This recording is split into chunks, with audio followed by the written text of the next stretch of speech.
You're watching the Commissioner's Report. I'm your host, Kevin Watler, and we are outside the studio, as you can see, a little different than we usually do. And this is at Viking Recycling over in Lake Wales. And Commissioner Lindsey, one of the things that the county commissioners, especially yourself, is very passionate about is fire rescue and making sure that they have all of the tools that they need in order to protect the lives and property of the citizens here in Polk County. And Commissioner, tell us a little bit why we're here and what we're going to do. Well, as you mentioned, the County Commission has made public safety a priority for a long time. And we realize that some of the new technology and new tools in our fire and rescue department had not been kept up to date. So a few years ago, we decided to start incrementally improving that. And we recently purchased some new jaws of life that extricate folks from car wrecks and other entanglements they get involved with. And some of the equipment was aged, and not every unit, rolling stock unit, had one of those facilities. So we made sure that they do. There's new technology that's not just connected to the hoses and the pumps necessary to run these things hydraulically, but also now there's heavy-duty battery-operated facilities that are designed for lighter use and faster use. So we've made it a point to give these folks the tools they need to do the job right. We've also learned, you may recall last summer we had a lot of forest fires around the county, and our folks were called on to help other agencies in our primary response in those areas. And these guys and gals were out fighting fires in their normal urban gear, very heavy, very protective of a fire and environment. But in the forestry environment, the challenges are different. And so we've decided and began to purchase some lighter gear, equally protective, but recognizing whether it's an urban environment or more forested environment, making sure they got the right tools to do the job safely for them and safely preserve life and property for our citizens. That's great. And I know I've been talking to the fire rescue staff that, they're out there saving lives on a daily basis, and they're loving the tools because, one, it's quieter, it's much lighter, they don't have to plug it in to a bunch of generators. Some of them require it if it's obviously a heavier type of rescue. But overall, most of the things that they can do is with the battery operated ones, especially now that cars are being made a lot stronger than they used to. And so the tools need to be able to meet up with the type of the cars that are being produced nowadays. Yes, and one of the training officers was just telling me that over in Hillsborough there was a house fire that had installed burglar bars on all the windows, so the people inside couldn't get out. And that could easily occur here in Polk County, and the lesson learned there was that this lighter but almost equally effective equipment, battery operated, could get to the scene quicker and extricate those folks in a safe manner. So that's why we want to give them the tools to do the job. Absolutely. And of course, burglar bars is one, but we do have quite a bit of extrications that our crews have to carry out here in Polk County. And Polk County Fire Rescue alone this year in 2017, they carried out more than 100 vehicle extrications already. In 2016, it was just under 100, it's 91, and in 2005, it was at, 2015 that is, it was 109. So we're averaging, right around 100. About every 3 days. Yeah. About every 3 days, this equipment's being used somewhere in the county. So we got to make sure that every station, every heavy rolling equipment vehicle has the tools easily accessible. Absolutely. And I know you kind of touched on it before, but why is it such a passion for you and all of the other county commissioners to really put so much money and support in the fire rescue division? This is what public safety and what public service is all about. Why do we have a county government? The primary thing, or city governments, is public safety. And these folks that we ask to perform these duties deserve the equipment that allows them to do it in a safe manner for them and expedite recovery and saving lives for those people affected. So we recognize it as a priority, and we're going to make sure that we continue to fund it. Now, we've got funding limitations. We can't do all in one fiscal year, but we're going to do our best to go down a priority list and incrementally make sure that the staffing levels are right, the station locations are right, and the equipment is appropriate for the task. Wonderful. Well, Commissioner, let's take a look at the tools. I'm going to let one of the training officers meet with you now, and we're going to put on some safety gear. All right. And we're going to have you them demonstrate how to use it and see if you could perform fire rescue personnel duties. To see if you could play first responder for right now. Let's do it. Thanks. Thought getting into rain gear for a motorcycle was a tough. Yeah, but you got to do this in 60 seconds or less. Yeah. Oh my. All that. You just pull that down. I've used that before. Okay. And then whenever we are, just give them the added protection. It's fine. Commissioner Lindsey, we're going to have our guys here from Squad Special Operations 591. They're going to come in here and show you the way we use some of the new extrication gear that we have. So these are the battery powered ones. The great thing about these, the brain of the tool is actually the battery. So if there were to be any sort of malfunction with the tool, we could actually just swap out the battery and it would be good as new. So what he's doing now is he's going to clear the window, eliminate any sharp hazards.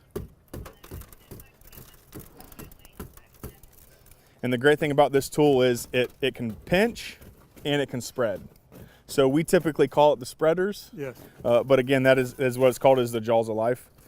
This one is not a cutter.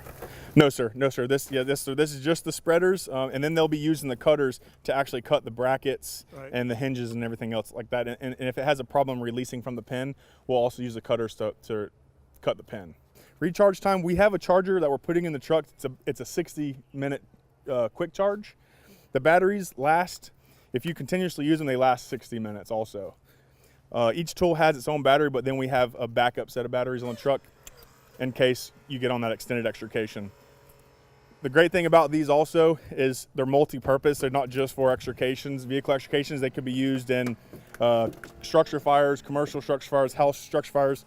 So what he's doing now is he's pinching the door down, and what that's going to do is it's going to separate, and we hope it's going to separate to allow a pinch point, a purchase point to stick the tip of the tool in there to start spreading away. Because ultimately what you're trying to do here is trying to break the door away from its pin.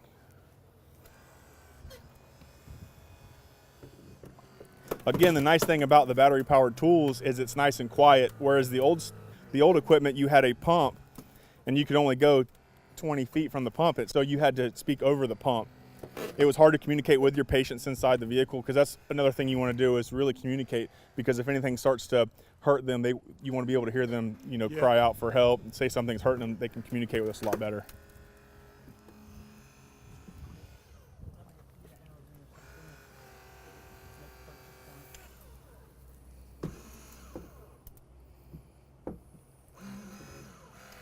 Try coming in like this, up and down and spreading.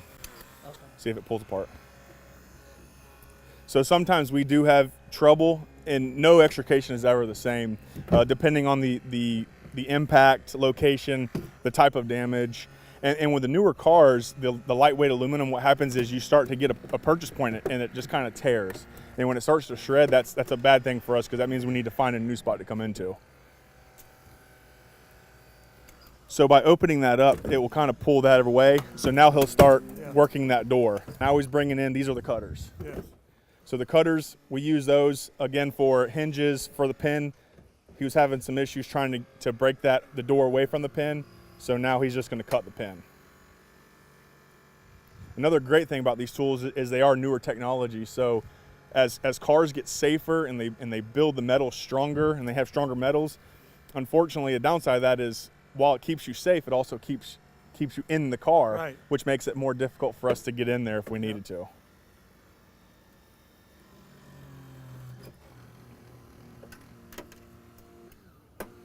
In real situations, someone, as you said, will be communicating with a passenger. Yes, sir. If there's some injuries that are accessible now that can be administered to, then the medic would take care of that. Absolutely. So we try as best possible not to delay care.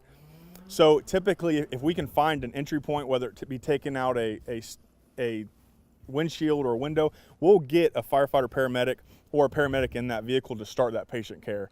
Whether it's administering pain medications, an airway issue, we can take care of that a lot of times while the crews on the outside are working to make access to that patient to get them out in a safe manner. Right. A lot of times, we worry about C-spine mobilization, in a bad wreck.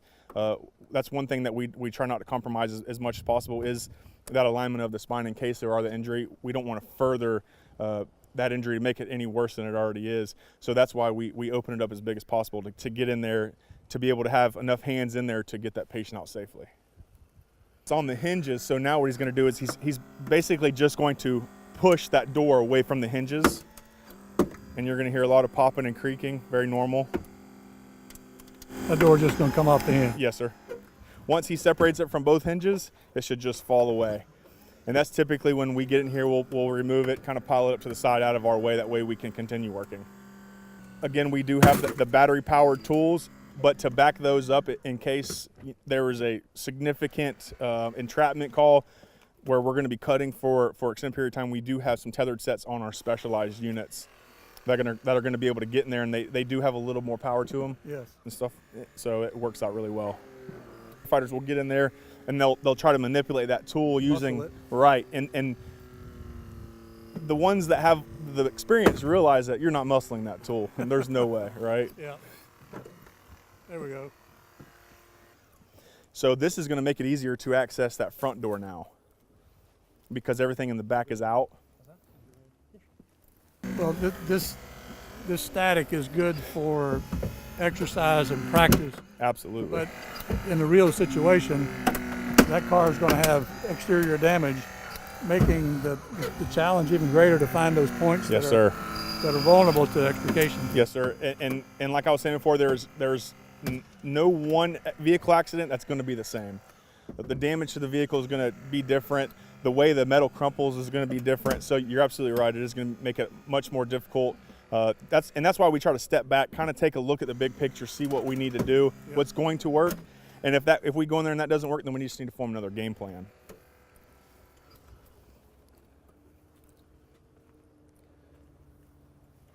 By now, you should have a pretty good idea of the condition of the patient. Yes, sir, absolutely. Again, we'll have that paramedic in there treating the patient.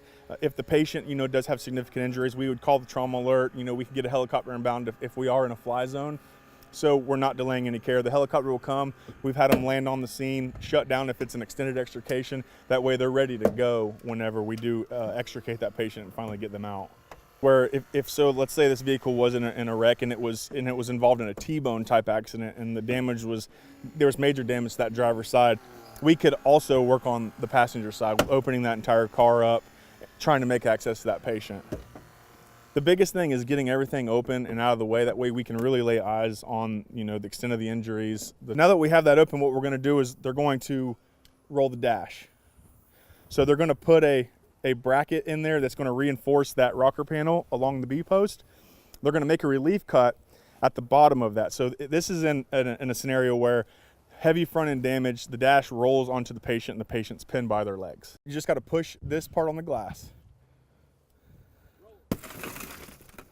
Perfect. That's it. It's easy.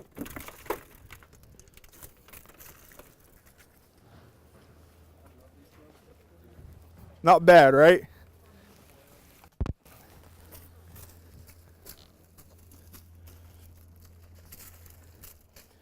All right. So here's your spreaders, and we start by just turning them on, just by pushing that button right there. Yep. And now you're ready to work. Right-handed. Oh, right-handed. Okay. So here, let me do this. Perfect. Holy cow, the thing's heavy. It is. It's a little heavy. What am I trying So because it looks like you're going to have an issue finding a point to start spreading, what you can do is you can come up here, you can turn the tool sideways, and I would kind of sit it down on its side, like that, and then you can spread up. And what it will do is it will start to kind of push that. Yes.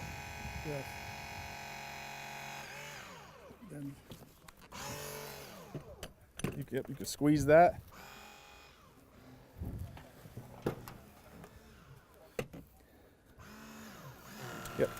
There you go. Let that tool work. And that's all it's got to it. So we'll open it back up.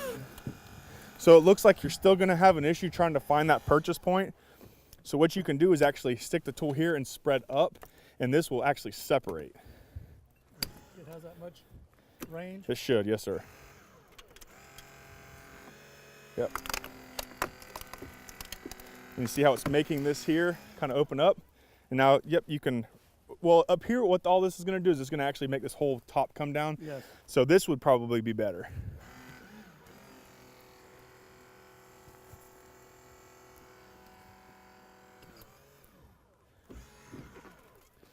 And again, you wanna be careful not to get yourself between the vehicle and the tool.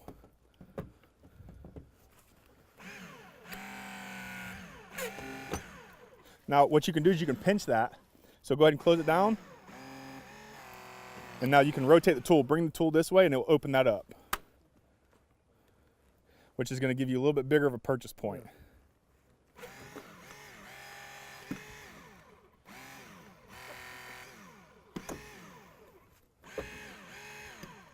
Very sensitive. It is.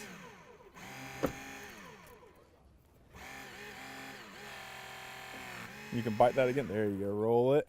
Perfect. And that's typically the hardest part of this, is finding that point where it's going to let you get enough tool in there to actually start working. I need to go to the gym.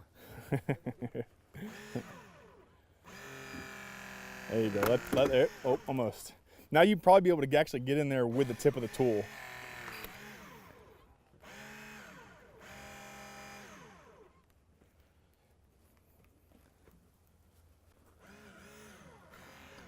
Remembering left and right is Now could you imagine people screaming at you during all this?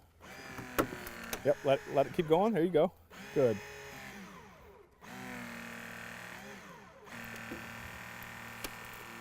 All right, that's good right there. What I would do is I would now close the tool down, and I would get in there even a little deeper. See, you can see the pin, it's exposed the pin. So you can actually get the tip of the tool down in there and really let the tool start working. There you go, try that. That tool will start working. Yep, yep, keep going, keep going, keep going.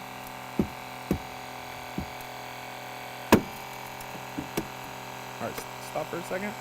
See, when it starts to rip like that, that's when it starts causing us problems. So what we'll do is we'll close it down, we'll get in there for a bigger bite.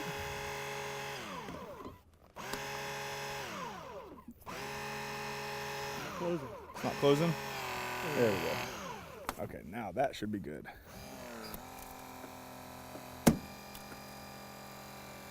Hopefully we'll find that brace.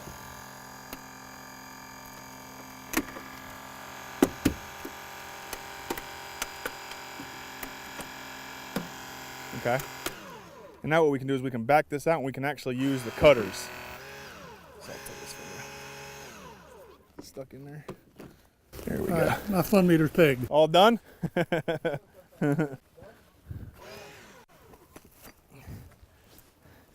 Can be very difficult, right? Yes. You really got to be in shape to handle it. It's tough. No one has any idea how physically exhausting this is. It really looks easy standing 15 or 20 feet away. But that equipment is very heavy, very bulky, very sensitive. The gear, the protective gear, does its job, but it also traps this Florida heat. This is exhausting. I have a new appreciation for what these guys go through and gals every day, and we're going to keep giving the support they need to do their job.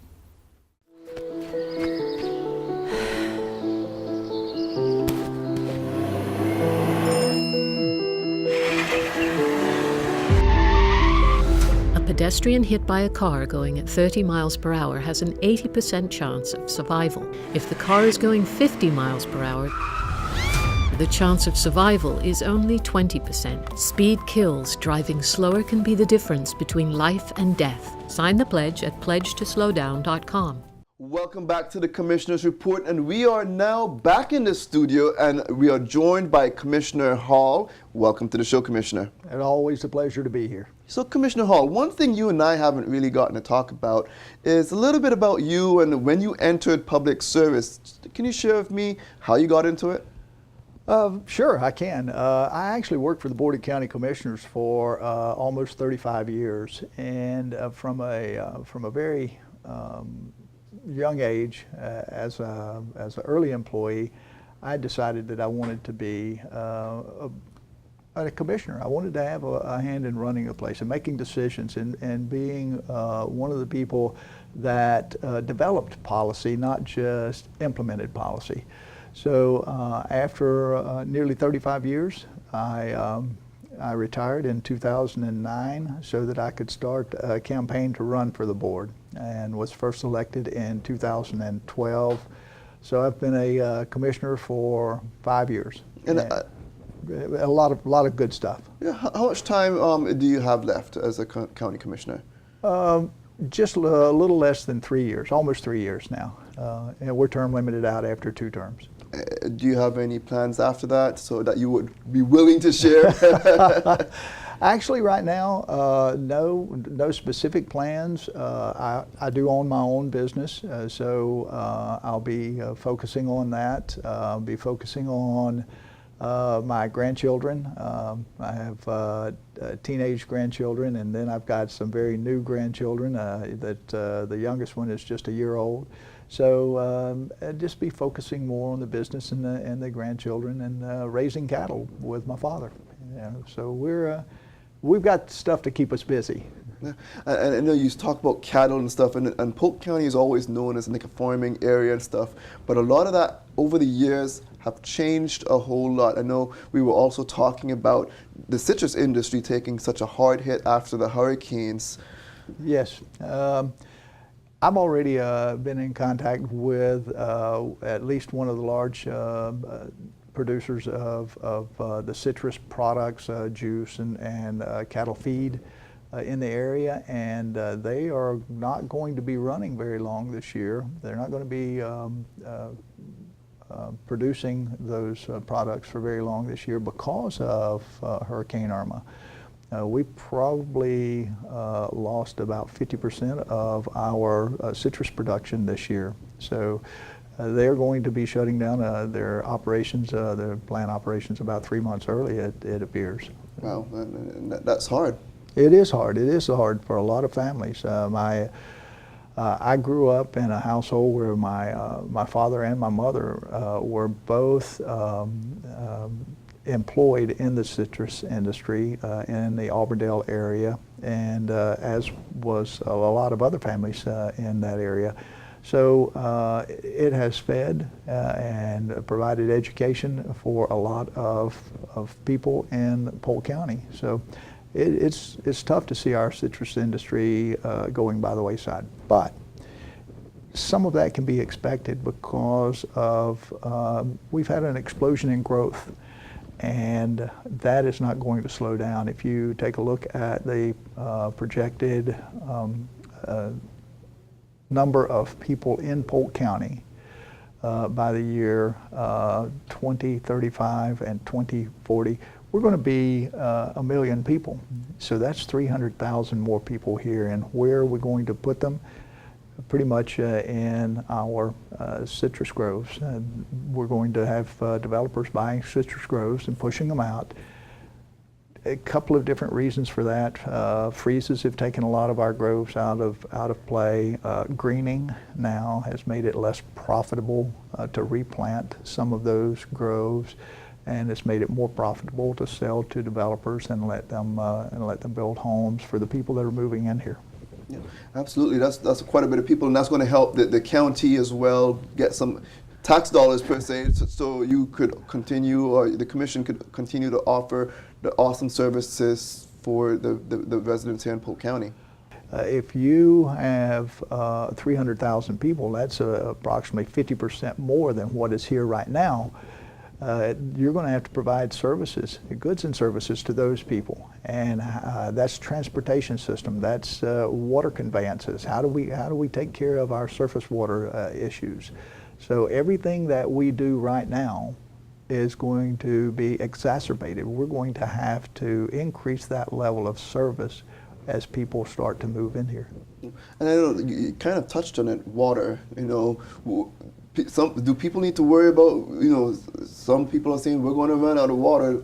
People need to worry. What are we doing to try to help mitigate that? Well, of course, you want to be conservative. You want people to conserve water. But the County Commission and the cities, we entered into a historic agreement this year.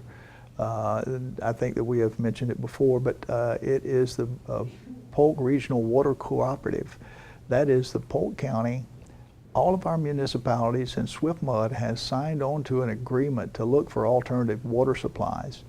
And we have, we've drilled some lower Florida and aquifer wells to see how feasible it would be to take that water and treat it. Now, it takes a little more treatment. It's not coming up as mild. It's a little more aggressive than the upper Florida and aquifer water, but it is available, and those test wells have proven really good. So we're going to be able to provide water, but again, that doesn't mean go out and waste it, especially when we get 300,000 more people here. Be conservative, but there's no reason for anyone to go to bed tonight worrying about is their water supply going to be here 30 years from now. Well, what do you think is attracting so much people to Polk County? Oh, wow. Why wouldn't anybody want to live here? I think the biggest attractant to Polk County is a couple of things. First of all, we have like 6 major arterial roadways that run through here. We've got Highway 60, 27, 17, 92, 98, I-4. So if you're coming here for business purposes and you need to move a good or a service around the county, you can do that on some very major roadways. And then the climate. The climate is just absolutely wonderful. We actually put up with about 3 months of hot weather every year just to get to 9 months of absolute just paradise weather, in my opinion. So I think that has a lot to do with it. The other thing is, if I'm not mistaken, I read an article that said in 2007 there was the documented retirement of the first baby boomer. So we've got people from up north now in that baby boomer generation that are tired of putting up with sub-zero weather, and they've worked all their life to try and enjoy some of the end of their life, and they're moving in here. And I think that is a big part of it. It's just the climate and what we have to offer. Yeah. And I know we have some awesome colleges right here in Polk County as well. Oh, we have some wonderful colleges. We have got some private colleges and universities, Weber, Warner, Florida Southern, Polk State. Polk State has expanded their offering now to provide for a technical certificate at their corporate college. And then we have Florida's 12th major university, Florida Polytechnic. They, I think, are going to provide a lot of the brain trust going forward for things that are going to be coming in here. Mm-hmm. That's awesome. Well, time is wrapping up on us. Anything else you want to share? We're going to be going into a new year and just be safe. Glad that we've made it through the holidays again, and we've got a lot of stuff that are going to be focusing on in the coming year. Just enjoy your family and friends as you have them around. Commissioner, always a pleasure. Thank you.